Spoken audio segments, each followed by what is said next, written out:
गेली होतीस आता? बाप्पाच्या पाया पडायला. बाप्पाच्या पाया पडायला?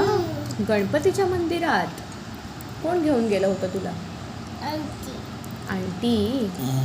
अरे बापरे, ढेकन दिला तू. मग तू देवबाप्पाला काय सांगितलं, काय मागितलं त्याच्याकडे? लाडू मागितला. काय मागितलं? लाडू. मी तुला काय सांगितलं होतं? मोदक मागितला. तुला बाप्पाकडे काय मागायला सांगितलं होतं? प्रसाद मागायला. काय? प्रसाद. तू प्रसाद मागून आलीस बाप्पाकडे?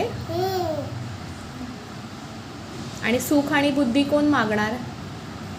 मी मागवलं. मागितलं? खोटं बोलू नको. काय मागितलंस खरं खरं ते सांग. खाऊ तुझ्यासाठी. माझ्यासाठी?